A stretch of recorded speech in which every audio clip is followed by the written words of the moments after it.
Hello, Sold viewers. Today is April 22nd, 2020. Quarantine life is still upon us. This is the Sold Stay-at-Home series where we touch base with some of your favorite artists working today and letting you know that they're still there doing their thing. It is Earth Day. I don't know if we're going to talk about Earth with this gentleman, but he puts his art on the Earth, so I guess that counts by default.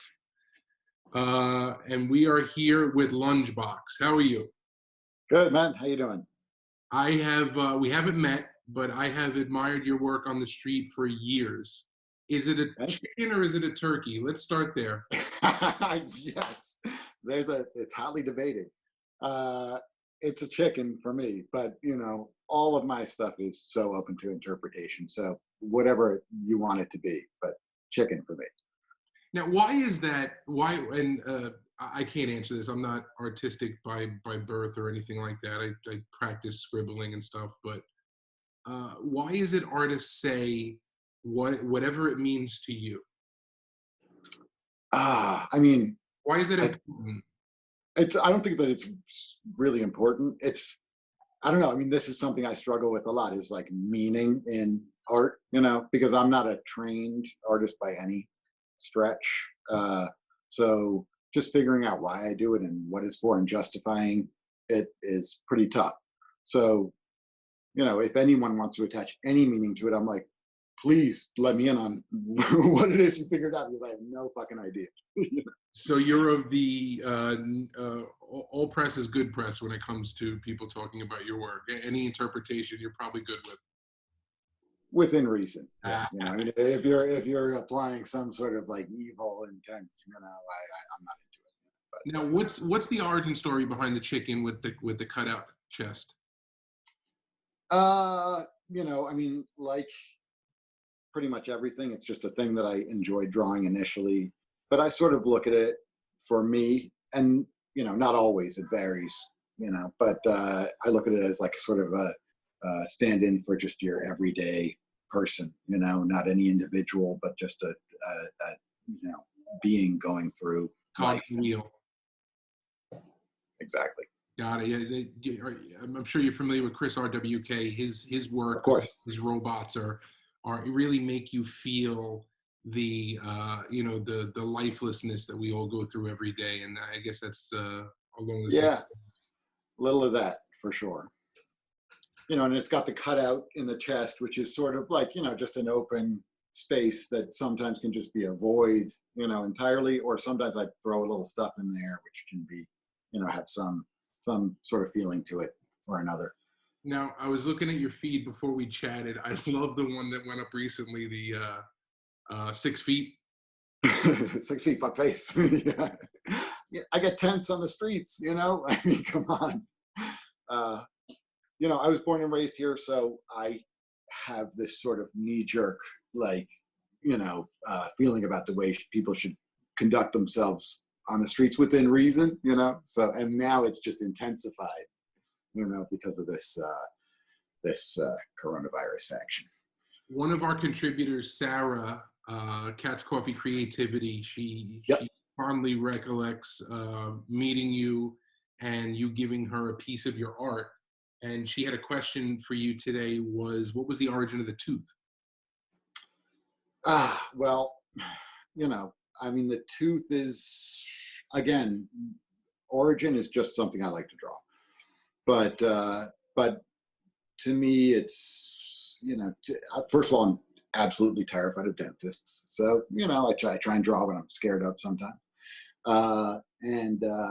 You know, it's just, I just find it interesting that it's like an exposed part of your skeleton, you know, in a way. And that's, to me, it's like, it's a little bit of an offshoot of the chicken, in that it's like sort of an aspirational aspect of you know, this being's existence.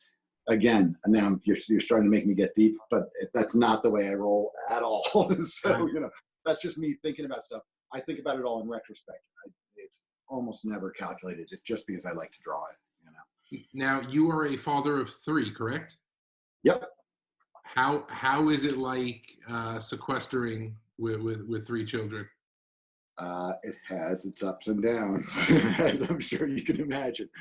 But it's been a lot of fun. I mean, I spend a lot of time with my kids anyway, so I'm used to it. Having my wife at home in the mix is pretty great. For her to be able to experience the day to day of these kids' lives. Are any of them budding artists? Definitely, my oldest. I mean, all of them are, of course, on some level. But my oldest one, who's just turned 12 yeah, during the quarantine, she's super into anime and does a lot of drawing like that. She's really good for sure. She's set to eclipse me, if she hasn't already in many ways, any second now. Now that's got to be a proud moment for you, no? Oh my God, I get like goosebumps, I mean, for sure. Send her to art school and start asking her for tips. We'll see. How about you while the lockdown is going on? Are you still maintaining the creativity? Are you keeping up? For sure. I mean, usually I have the luxury of some time every day because the kids would be in school and I would just sort of get down to whatever project I could find some time for. But having them home also just opens up some other avenues. We work on stuff together. I've been working on some little projects with my wife, and I'm getting out there. Now you don't have one medium. You don't have three mediums that you work in. You work in just about everything you can get your hands on, huh? Yeah, and it's like, I'm very happy about it, but it also is a little bit of an Achilles heel, I think, in that, it would probably be a smart move to sort of focus in some way, but it's just not the way my brain works. Well, do you believe in the 10,000 hours theory? Oh God, it'd be nice, but I would be wanting to keep track of that 10,000 hours, and I feel like there'd be like a bunch of things that are around like 2,000 hours. So I don't know.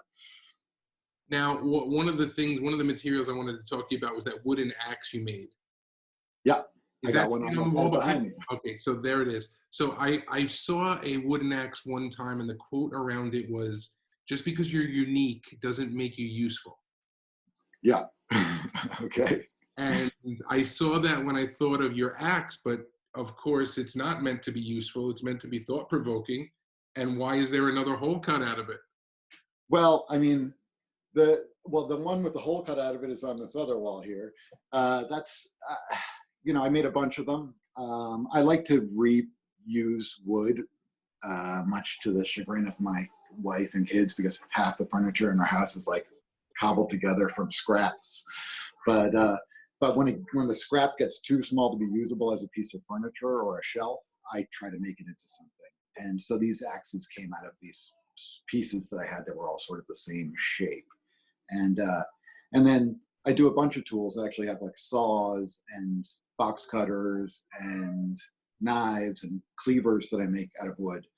And the thought behind those is just like a tool that is absolutely useless, So trying to find its place, but not a lot of luck. So it sounds like you pick up the mediums as they come, and you aren't prejudiced to any. What are some new skills that you're picking up or would like to pick up during this time? Well, I've been doing some silk screening, which I've always done off and on a little bit, but it's sort of been seat of the pants. We've been doing some tabletop silk screening, my wife and I, and that's been fun. But the thing that I like the most that I've been working with on and off over the last couple of years is just resin and casting stuff in general. I like three-dimensional stuff, even though most of the stuff I do is flat. Yeah, I don't know. This might not be the best time to invest, but 3D printers have never been cheaper. I have a 3D printer that I was given 2 years ago. It's in a box. Oh. The time, I got the scan. We set up an old Connect. I don't know if you even know what Hmm. that is. Of course. It's like an Xbox. Of course. Scanned like my kids' heads and stuff like that. But then getting that to talk to the printer, I was like, all right, I got some other shit to do. So one day it will emerge and it will be like a relic at that point. 3D printers will be like, snap your fingers and there it is. Who knows? What's one food you miss? Where could you and the wife go right now that you're making down somewhere? Where would it be? I mean, all foods. We're from New York, so we eat out a lot and order in a lot. And I mean, pizza, obviously, like I haven't had a pizza in a month, and that's a little weird for me, especially with kids. But so that would be up there. Where's your favorite place? What, pizza place? Yeah. What's in the neighborhood? Probably best. Over on oh god, where the hell is it? East, just west of the DQE. Best pizza. Oh, if you haven't tried it, get there. It's great. Now, all right. So, as a New Yorker, you have opinions. What's going to be different? Couple. What's going to be different about the world when we come out of lockdown? Oof, I mean, who knows? I'm a cynical optimist, so I'm concerned about what might pop out of this, but I hope that there will be like a re-emergence of a little bit of the old New York that has some street life to it in every neighborhood, some variety to every neighborhood, some just values small over huge, I feel like all that. I feel like the age of people that say I'm really glad I was in college when they didn't have cell phone cameras. Yeah, well, I feel like everyone that is above dating and banging and single life age at this point is going to be in a different class of everyone that wasn't, because I feel like the social nature of everything has got to change just a bit. for sure, but maybe for the better. I mean, maybe some, as a music lover, smaller venues might be nice that, and maybe a little less packed and, without a dollar value attached necessarily to the, to the event, that's so huge. That's more about just getting out there and exposing your work to other people. Since you mentioned music, what do you like to listen to? All kinds of stuff.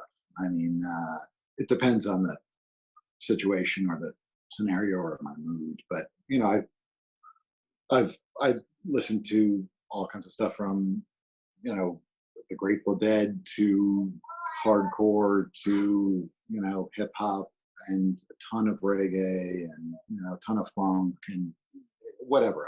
And a lot of super corny, cheesy like music, like organ-based music and stuff like that. I don't know. I don't discriminate. Now, even though we haven't met before, you were in a piece that City Kitty did for Sold Magazine about the collab that you guys were working on. Okay. Yeah. What was that like working with him? He's one of our favorites. I've worked with him a few times. He's such an awesome dude. Like a really just nice person and like the king of collaborators. So, I mean, he's just a good guy, and we plan on working together in the future for sure. I miss seeing the cat out there. Yeah, for sure. Who else have you collabed with? A bunch of stuff with I'm a Maker. I don't know if you know her. She's great. One Tooth, a bunch of stuff. Let's see, who the heck else? Abe Lincoln. He's one of my favorites and just a great guy. We live in the same neighborhood. Yeah. So Butts Up, who was just on your podcast a little while ago. Yeah, he was fun to talk to.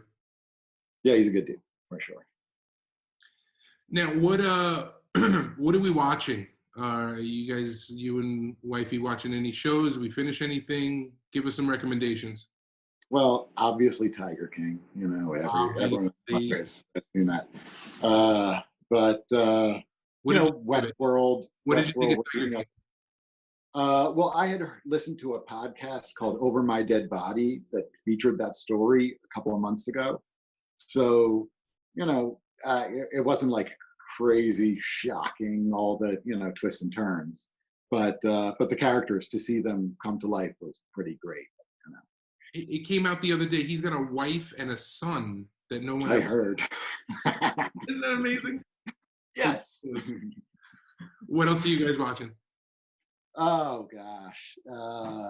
You know, my kids are getting old enough to watch some stuff that is like sort of bland but funny-ish. So, you know, like my younger kids, who are twins and they're 6 years old, are into Parks and Recreation now.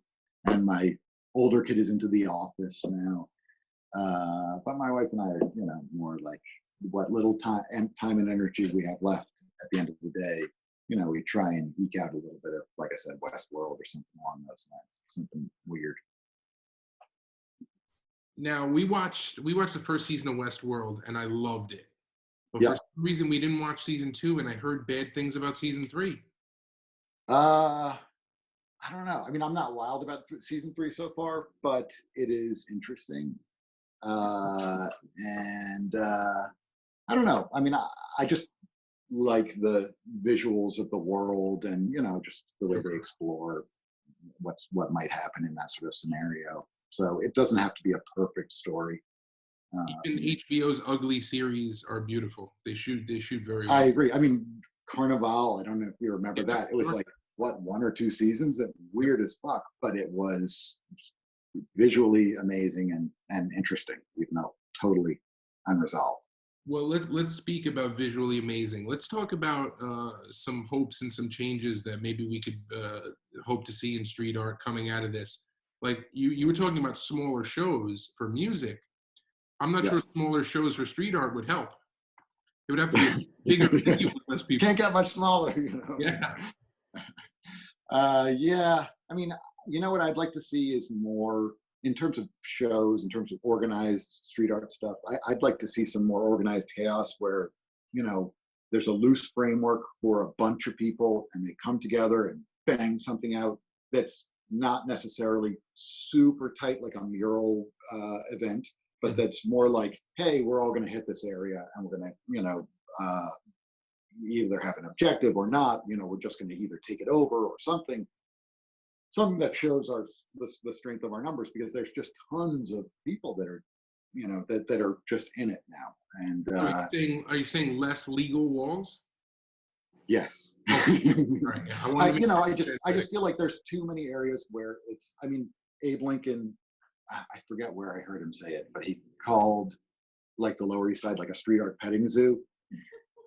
And, I think that has some value. I mean, exposing people to it at whatever level is great, but it doesn't, nothing stands out as much anymore, unless you just get yourself up there and hype yourself, and I don't know. I think that there's better ways for everyone to be heard, instead of, sort of just cramming into these already, overused areas. And I don't know. Plus, I like breaking the law a little bit. Not a ton, just a little. Uh, Uh, what, let's get a little bit into your born and raised story. You said you're a sure. New Yorker. I'm Yep. judging from what you said that you are not art school. No. So, Mom, I'm guessing also again that you have day responsibilities. Uh, I do. For the last several years, they've been my kids. Yeah. So that's been great, but it's also been, I'm a hermit by nature, and it's sort of removed me even further from from the rest of the world in some weird way. So that's my main daily responsibility.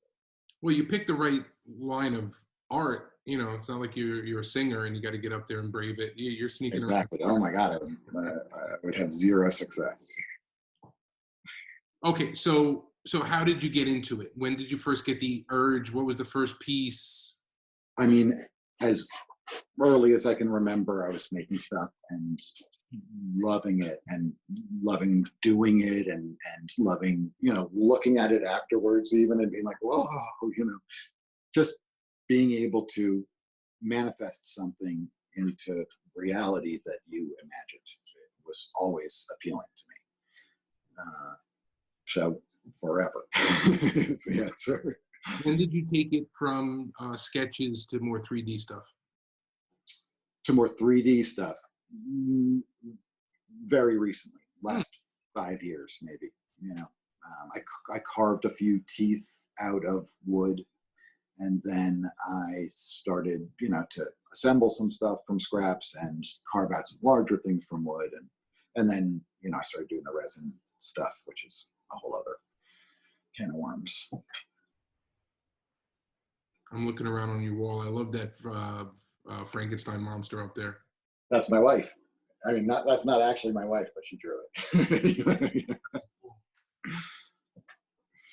Now, when you went out on the street, were you a writer first, or did you just start with your art? I'm 52, so I grew up in New York City in the 70s and 80s, early 80s. So, and I think if you didn't at least write something on a wall, no matter where the fuck you were from, like, you're crazy. So yeah, I tried a little bit of that, but nothing of any consequence when I was much, much, much younger. And I grew up in New York City, so exposed to tons of graffiti. Love that. It's part of what informs my aesthetic for sure. But it was not my avenue for sure. What was the first name you wrote? My older brother wrote something, Poke, P-O-A-K, and then Zark, and so I wrote Snark. Oh, trying to just edge it a little in my direction, but super shitty. So what? It sounds like you're adjusted. Whether or not you're going to cry off screen when we're done with this, we don't know. Always. What advice would you give to other artists trying to work it at home now in their family environment, whether they are the kids or have kids, or any tips? I mean, if you got kids, if you got anyone else in the space with you, just be as patient as you can be, and expect that people are going to lose a little bit, and just focus on what you can do to maximize this super strange, bizarre time. I think that's good advice. Thank you very much. It was really nice meeting you. I appreciate your time. Likewise. Before we let you go, can you let our viewers know where they can find you online? Lungebox on Instagram is pretty much it, or lungeboxart@gmail if you want to email me some profanities or something like that. Well, we look forward to seeing more of you on the street, and keep it up. Thanks, man. Take care. Have a great day.